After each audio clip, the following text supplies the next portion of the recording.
Bom dia, boa tarde, boa noite. A ideia desse vídeo é realizar a solução do exercício proposto dentro da disciplina de processamento digital de sinais, e o exercício envolve a determinação da forma canônica tipo 1, ou forma canônica 1, ou forma direta 1, de um filtro cuja resposta ao impulso ela é infinita, portanto, ele é um filtro recursivo baseado na função de transferência. Então, considere um sistema discreto, causal, linear e invariante no tempo, com função de transferência h de z, é uma função racional de dois polinômios em relação a z.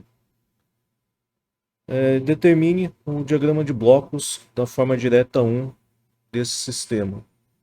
Então, ele é um exercício bem simples no final das contas, só que ele dá um pouquinho de trabalho, já que a gente trabalha com polinômios de quarta ordem. Então, antes de desenhar propriamente a forma direta 1, é importante que a gente entenda de onde surge essa forma direta tipo 1. O que a gente tem de informação aqui, ela é a função de transferência desse sistema. E, novamente, a função de transferência ela nada mais é do que uma razão entre um sinal de saída e um sinal de entrada dentro de um domínio transformado. Então, ao mesmo tempo que esse h de z ele é igual àquela razão entre dois polinômios, o h de z ele também é. Se a gente chamar y de sinal de saída e x de sinal de entrada, ele é então uma relação entre a transformada do y de n, que vira y de z, e a transformada de um x de n, que vira um sinal x de z. De maneira que a gente pode escrever que essa razão entre as transformadas do sinal de saída e o sinal de entrada ela é igual à razão entre os dois polinômios.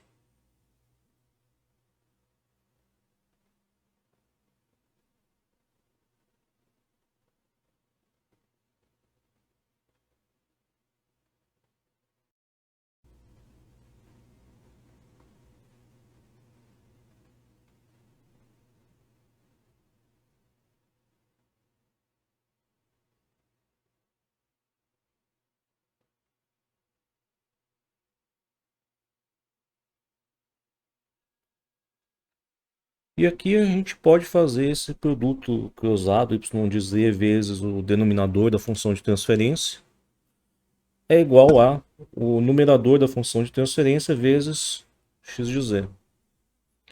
De maneira que pode escrever aqui y de z menos a1 z na menos 1 y de z menos a2 z na menos 2 y de z menos a3 z na menos 3 y de z menos a4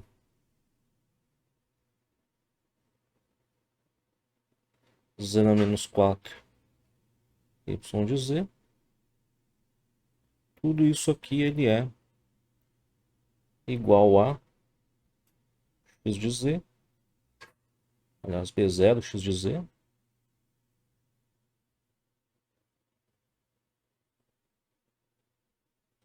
mais b1 z na menos 1 x de z, mais b2 z na menos 2 x de z, mais b3 z na menos 3 x de z, e mais b4 z na menos 4 x de z. E para determinar a equação de diferenças que implementa esse sistema, a gente pode fazer o processo de transformada z inversa a partir desta equação que a gente obteve. Então, transformada z inversa de y de z é o y de n. A1 ele é uma constante, então ele vai aparecer aqui como uma constante. transformadas em inversa de z na menos 1 y de z.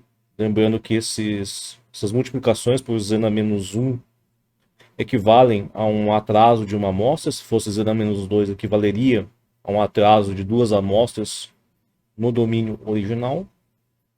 De maneira que a transformada inversa daquele termo z na menos 1 y de z, ela é igual a y de n menos 1 menos a2 y de n menos 2, pela mesma ideia. Se você tem o y de z multiplicado por z na menos 2, na hora de fazer a transformada inversa, essa multiplicação por um parâmetro z na menos 2, ela vira um atraso de duas amostras. Menos a3 y n menos 3 menos a4 y de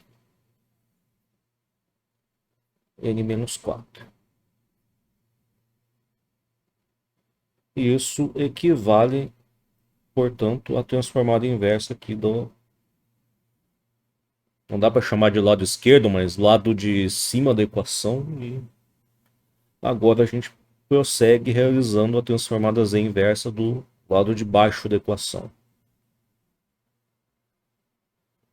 B0 é uma constante. Transformada inversa de x de z é x de n. Mais B1 é uma constante. Aparece multiplicando novamente na transformada inversa. E a gente vai fazer a mesma coisa que a gente fez para o y de z. Essas multiplicações no domínio transformado por z na menos 1, z na menos 2, z na menos 3, correspondem a atrasos de uma, duas e três amostras, respectivamente. Então, na hora de fazer a transformada inversa deste termo aqui, z na menos 1, x de z, o que a gente tem é x de n menos 1, mais b2, x de n menos 2, mais b3, x de n menos 3, finalmente aqui, mais b4, x de n menos 4.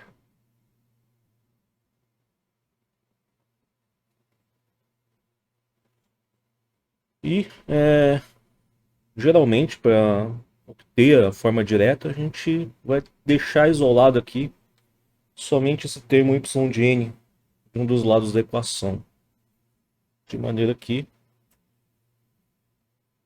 a gente teria aqui y de n igual a b0 x de n mais b1 x de n menos 1 mais b2 x de n menos 2 mais b3 x de n menos 3 mais b4 x de n menos 4.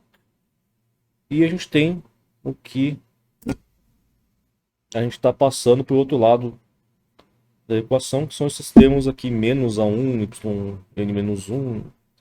E quando eles passam para o outro lado, eles trocam de sinal. Vou ficar aqui mais a1, y de n menos 1, mais a2, y de n menos 2, mais a3, y, n menos 3, mais a4, y, n menos 4. A gente poderia agrupar aqui. Esses termos eles têm uma lei de formação aqui bastante clara. Até 4 de B índice K, x de n menos K, somatório L igual a 1 até 4. Nota que a gente não tem o y de n menos 0 aqui no lado direito da equação. Portanto, o somatório começa de 1. De a L, y, n menos L. E a primeira coisa que a gente observa aqui para realizar essa forma tipo 1 é que a gente pode separar aqui o y de n na soma de dois sinais aqui, um que depende exclusivamente do sinal de entrada e outra parcela que ela depende exclusivamente do sinal de saída. A gente vai começar fazendo essa parcela aqui, mas a gente sabe que no final a gente vai ter que somar uma outra coisa que é essa parcela aqui. Então, dentro daquela ideia de que o y de n ele é formado pela soma de dois sinais aqui intermediários, um que depende exclusivamente de y de n e outro que depende exclusivamente de x de n, nada mais natural do que a gente posicionar um elemento somador aqui, que ele vai eventualmente produzir o nosso sinal de saída y de n. E a gente pode começar produzindo ele a partir desse segundo somatório que depende exclusivamente de y de n.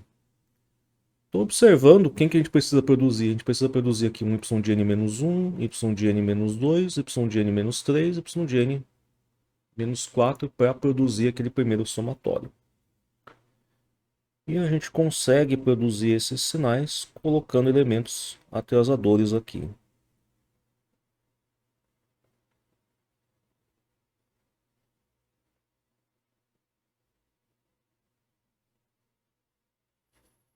Então aqui nesse primeiro nó, o que a gente está produzindo é exatamente y de n menos 1. E eu vou colocar esses sinais em azul, mas que fique claro, esses sinais eles não fazem parte do diagrama de blocos da forma canônica tipo 1 ou direta tipo 1. Eles servem somente aqui como auxílio didático para a gente entender os sinais que estão sendo produzidos em cada pedaço aqui da nossa malha.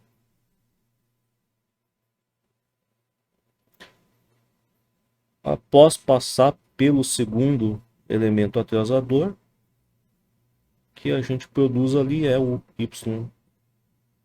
yn-2. Após passar por esse outro elemento atrasador, o que a gente obtém aqui é o yn-3.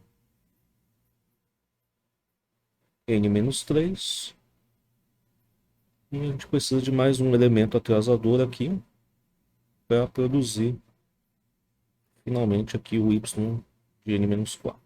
Acho que eu coloquei o somador muito perto aqui. E vou precisar afastar esse somador aqui um pouco.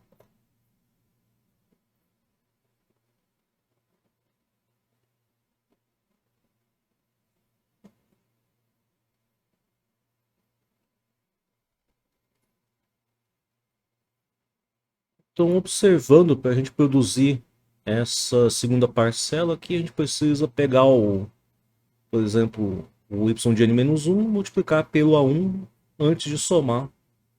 E no final a gente vai somar todos esses caras aqui, mais o A2 multiplicado pelo y de n-2, portanto, a gente tem que pegar aquele y de n-2 que a gente produziu, multiplicar por A2, y de n-3 multiplicar pelo A3, y de n-4 multiplicar aqui por A4,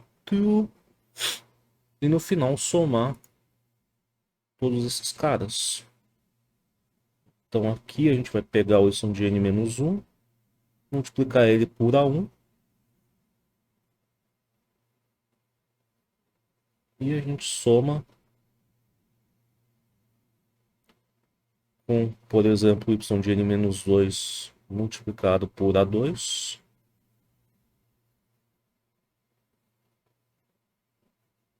A princípio eu estou desenhando esse diagrama somente com somadores de duas entradas, certo? Se observar, por exemplo, esse somador, ele tem como entrada aqui o A1, y de n-1, mais aqui uma segunda entrada. Mas a maneira com que você vai ter que gerar esses elementos somadores vai depender da arquitetura da plataforma que você está utilizando. Pode ser que você tenha, por exemplo, somadores de 4 entradas implementados em hardware. Faz bastante sentido que você queira aproveitar esses elementos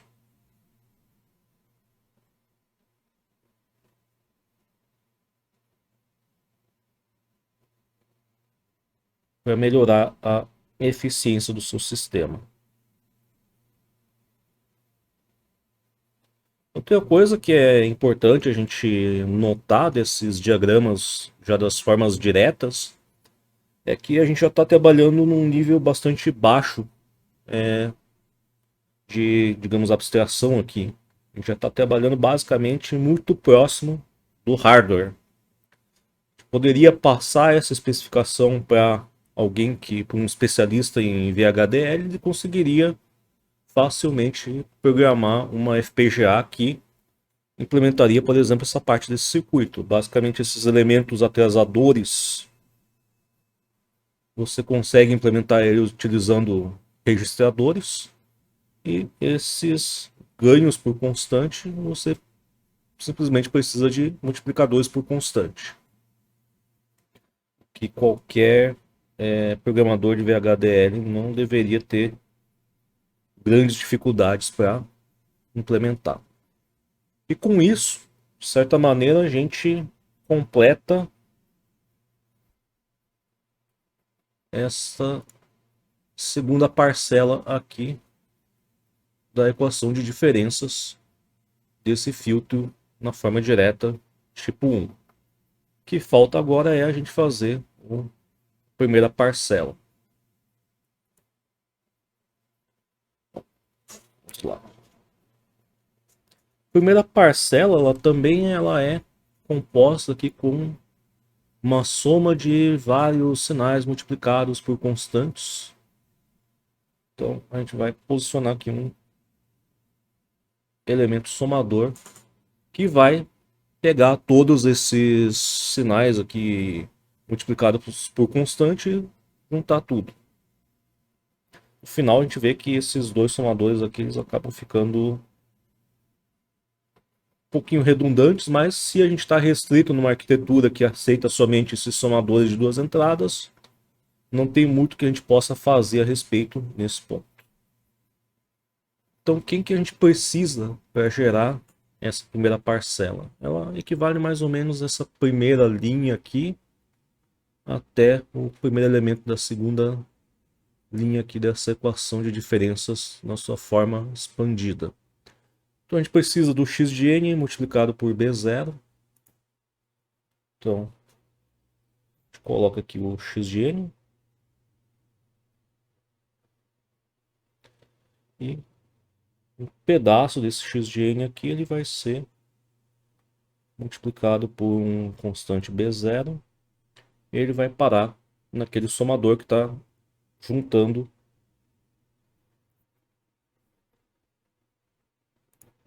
todos esses termos aqui. A gente precisa do b1 x de n-1. E aí, para produzir o x de n-1, a gente faz a mesma ideia. A gente coloca um elemento atrasador no x de n. E isso vai produzir para a gente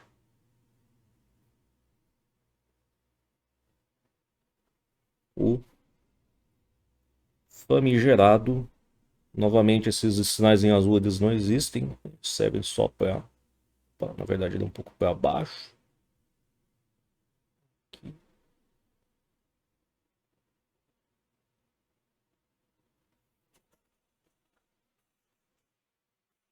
E esse x de n-1, a gente multiplica ele por b1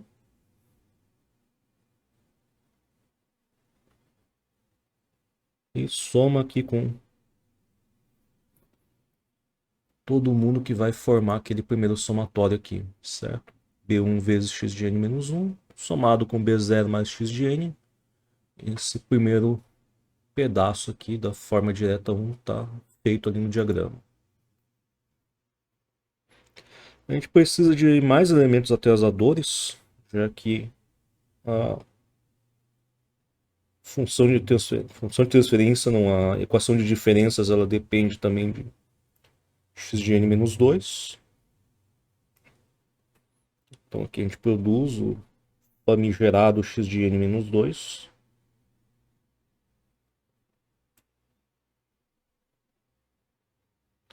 E ele aparece naquele termo somatório multiplicado por B2, novamente para formar aquele primeiro termo da equação de diferenças na forma daquele somatório. A gente vai precisar também do x de n menos 3, portanto mais um elemento atrasador aqui.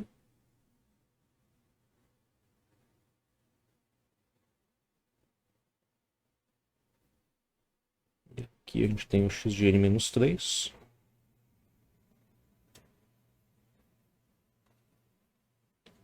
E a gente vai multiplicar ele por B3. Ele vai parar naquele mesmo balaio que a gente está colocando os sinais de entrada multiplicados por constantes. Finalmente, o último elemento aqui é o x de n menos 4. Aqui a gente vai multiplicar ele por B4.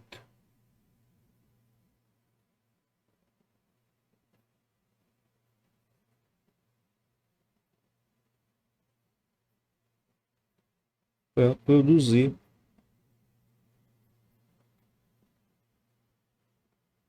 este diagrama de blocos. E essa forma de implementar o filtro a gente chama de forma direta tipo 1. Ela é a mais simples da gente obter aqui a partir da equação de diferença desse filtro. Entretanto, ela não é muito utilizada na prática, porque ela tem sérios problemas de estabilidade numérica. O que a gente entenderia como estabilidade numérica nesse caso? Se você fez o projeto parecido com aquele projeto de filtro analógico que a gente fez num exercício anterior, e determinou aqui quem que é B0, quem que é B1, quem é B2, quem é B3, quem é B4, quem é A1, quem é A2, quem é A3, quem é A4. Correto? Entretanto, na hora de implementar esse filtro, digamos que a gente vai implementar ele em hardware, a gente precisa quantizar esses coeficientes B0 na hora de projetar um multiplicador por B0. A gente precisa converter ele, por exemplo, numa representação em ponto fixo. E na hora da gente converter esse B0 para a representação de ponto fixo, o B0 que a gente determinou ali na hora do MATLAB ali para projetar a função de transferência do filtro passa baixa, ele é um pouquinho diferente do B0 que a gente vai utilizar aqui efetivamente no filtro. E a gente vai ver mais para frente que essas pequenas diferenças nesses coeficientes, dependendo da maneira como o filtro é projetado, e infelizmente não tem maneiras tão boas de tentar evitar isso durante o projeto da função de transferência. A gente consegue evitar isso na hora de gerar as formas, mas não na hora de gerar a função de transferência. Isso acaba causando bastante diferenças quando você verifica a função de transferência do seu circuito, por exemplo, com os coeficientes quantizados comparado com a função de transferência do seu filtro que você projetou ali, assumindo a aritmética de precisão infinita. Essa forma ela é bastante susceptível a esses problemas de estabilidade numérica e, portanto, ela é dificilmente utilizada quando você vai efetivamente implementar um filtro de uma aplicação prática na vida real. A gente está começando a estudar esse mundo novo aqui, que são filtros digitais. Espero que vocês tenham considerado esse exercício interessante. Apesar de ele ser bastante simples, ele dá uma visão bastante interessante de como é que você está passando daquelas representações bastante abstratas de função de transferência que está numa transformada a Z, ou tentar explicar pro cara do restaurante o que é uma transformada Z, você provavelmente não vai conseguir explicar muito bem. Coisa completamente abstrata, e você está passando daquele mundo completamente abstrato para um mundo aqui que ele já está bastante próximo do hardware. Se você eventualmente você explicar esse diagrama para alguém que trabalha com VHDL para programar não, para reconfigurar uma FPGA para realizar uma certa função em hardware, ele provavelmente não vai ter grandes dificuldades para gerar o chamar de programa, mas é a configuração de hardware necessária para implementar este filtro. Até a próxima.